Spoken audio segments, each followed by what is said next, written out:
Well, Bobby, here we are. This is another one of our chats, and I'm really pleased that we're doing this chat, particularly about couple growth and the impact of the way we talk, how talk matters. Well, I want to give an illustration that happened to us several months ago about how words matter.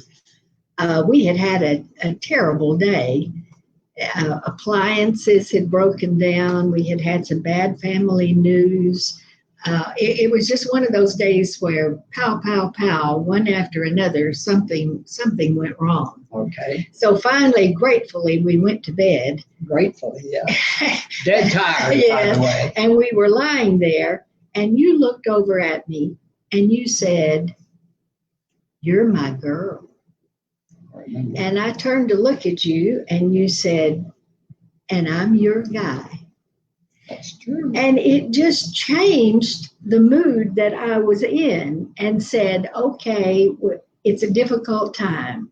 It's been a difficult day. Right. But we matter.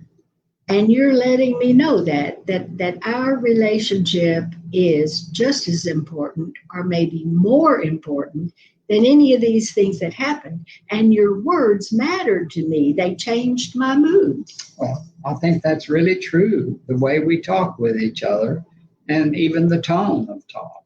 Yes, and that's especially true during these times. Yeah. We've been referring to them through these chats as pioneer times because most of us haven't experienced anything as strange as what we've been going through now for several months. Everybody's in a pioneer mode, so to speak. So words especially matter.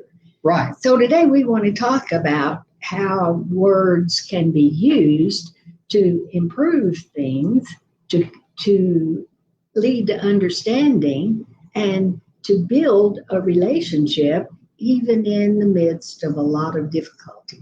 Yes, and we need to think about it that everybody has a point of view, and the way your words come out, which, by the way, this is a painting behind us in case you hadn't noticed, and you can tell us whether this person is coming toward us or running away from it. It's really a matter of one's perspective, individual perspective. I was an English teacher for many years and hung this painting in my schoolroom and often had students tell me whether they saw the person running toward us or running away from us.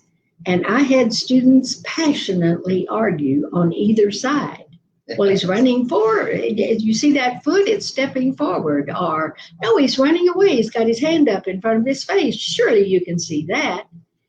But I made the point that each person has a point of view, and sometimes we think we're right and the other person must be wrong, but really there's just points of view toward that subject. There's not a right or a wrong. Each of us has a point of view. Doesn't make either right or either wrong. They are simply our opinions, our point of view. And that's good to keep in mind instead of, I always want to be right, or you're always right, or whichever way. Yeah, go ahead and be right then. Yeah, right. Well, one thing that I think can help get our point of view across and be fair in the way we do it is to use I talk, the pronoun I. Yes, and that wasn't easy for me because I never wanted to talk about me. No one asked me growing up, what are you feeling these days? I did not know what I felt. It didn't mean I wasn't able to have feelings or anything like that. But because no one ever asked me, I never said what I felt. And we married, we didn't have that information to give each other or the practice of sharing feelings. And besides that, like some people, I talk is selfish talk. It's just about me. I don't want to talk about me. But I talk actually clears the air, especially if there's some misunderstanding, because it just makes a claim about where I am and it lets the other person know where I am. There's a big difference between you talk and I talk, like this. You're making me mad and I'm getting angry. Yes. It's not really the same thing. I talk takes responsibility for what we're saying, whereas you talk generally blames the other person. Well, you're making me mad makes it sound like blame, like accusation. You're doing this on purpose to change my mood. Right. Mm-hmm. And it's very adolescent, I think, blaming someone else for what's going on. Mm-hmm. And I see adults in major places always blaming someone else. And you might even figure that one out. I talk is a way to lay claim to where you are, not make it the other person's responsibility. Not lay claim to where I am. That's what I meant to say. Yes. Okay, all right. Lay claim to where I am. Yes, okay. Not telling you how you feel or how you ought to feel, right? But simply letting you know where I am. So it positions you. Mm-hmm. And if we don't know where we are, how are we going to tell somebody what we want to tell them? We need to know that. Well, another thing about I talk is if you say, well, we'll take I feel, which is one part of I talk. Right. If you don't follow I feel with a feeling word, probably an adjective. Right. I am getting angry. I feel concerned. Yes, if you add the word that, I feel that you don't listen. Mm-hmm. It shifted from I talk to you talk. I feel that you don't listen. Or you say to your child, I feel that you should clean your room. Yes. That child is going to hear it as you talk, as a lecture. Yes. So we need to learn words that are feeling words and use them immediately following the I feel. And that's true for couples, and it's also true in family situations. But there's something else in there. If I'm going to be sharing I feel, then in essence, I become vulnerable. That's true. And so it takes a trusting relationship to be able to share I talk. Mm-hmm. And I think that's something that's very important in the process. If I'm opening myself up, you shouldn't feel that way as we come back and you talk. Mm-hmm. A person feels as they feel. Mm-hmm. And those feelings sometimes drive actions. And so it's really important to get in touch with the feeling behind what you say and what you do. Yes. Learning to talk in I talk was a big revelation to me, who grew up in a family with a lot of sarcasm, with a lot of lecturing. Right. My father was an elementary school teacher, and my mother taught language arts in junior high. They spoke to each other with you talk, and spoke to me, and that was just talking for me. That was just the way we talk. So to learn a different way was important. Well, and there are a lot of situations that you talk is very beneficial. We're not trying to put that down. Mm-hmm. It's great for directions. It's great for compliments and instructions. You've got on a great shirt today. I like that. Oh, good. I like it. Yeah. So compliments can be you talk. Not all bad, but amazing how often we get in it and stay in it, nailing the other person for their point of view. Okay. Well, another thing that has been helpful in learning how words matter to couple growth is so popular today, I don't even know what to call it. I'll just use the words from prep, an organization we've learned a lot from. It's really a program for helping couples have good relationships. And they call it the speaker listener technique. Oh, yes. The active listening is one word for it, reflective listening, mirroring. Yes. Some people even call it the drive-through technique. Right. Because if you go through McDonald's and you order outside, and they say back exactly what you ordered, and you hope you get it, but that is the nature. But right, businesses use it to repeat what the customer said. And it's used in the military all the time. Yes, to make sure that both speaker and listener understand the same thing. Right. And so it's the listener says back in their own words what the speaker has said. So the speaker listener technique, to use the prep term, has a job for both the speaker and the listener. Yes, and even though this is not a piece of linoleum, it's what the speaker has in hand. It's like I have the floor, the linoleum from the kitchen floor.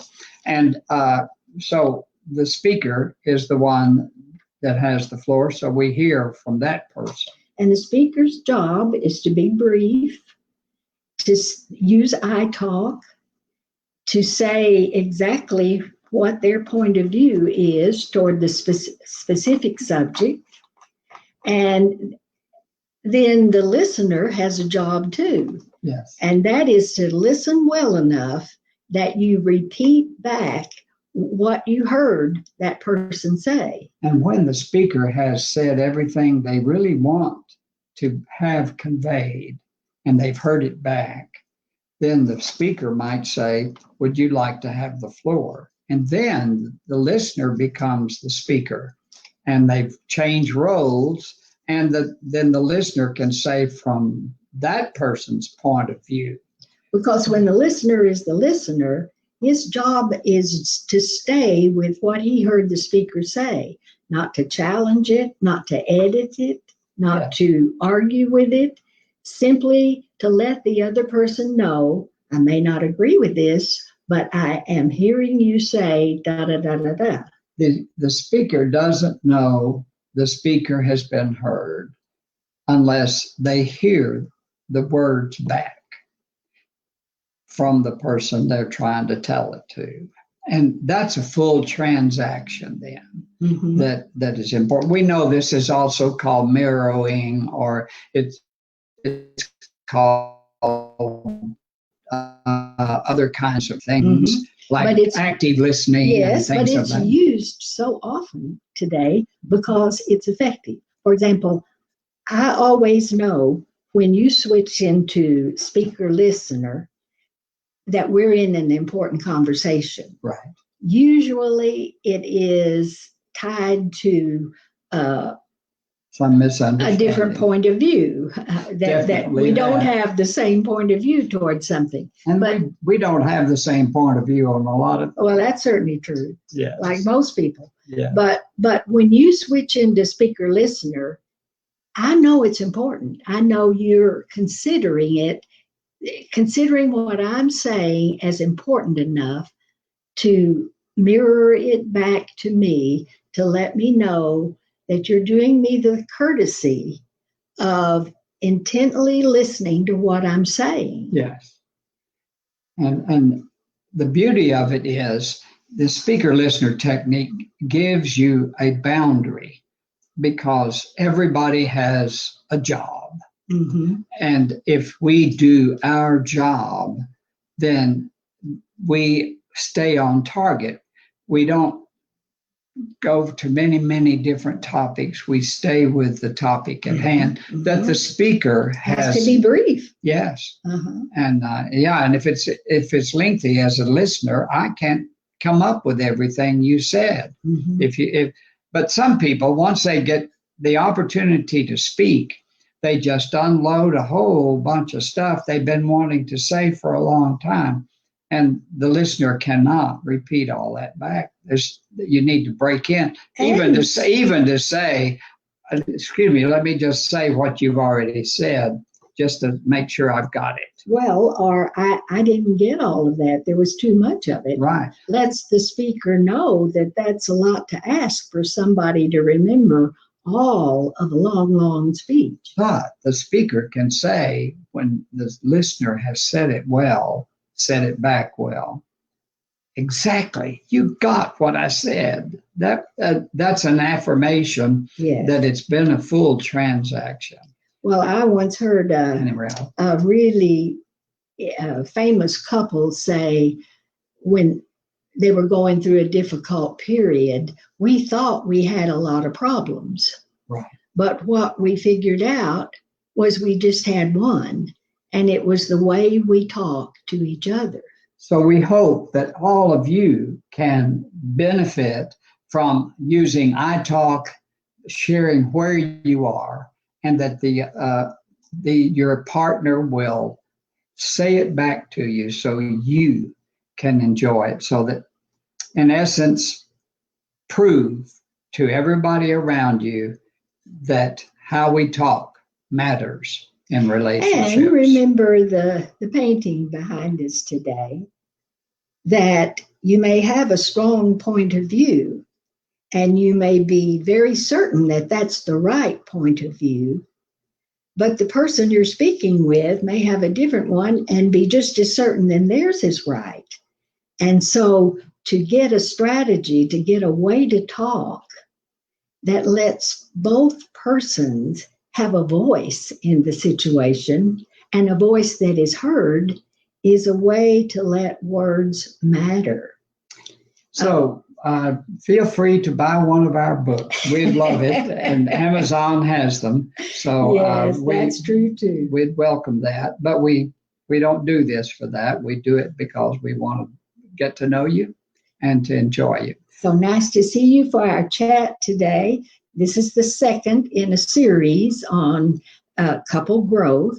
And next week will be our last one, and it's on developing a strategy. Not necessarily our last chat. Well, the last one in the series, yes. Oh, this series. A chat that centers on how to argue fairly. Oh, my. Okay. Bye-bye. See you next week.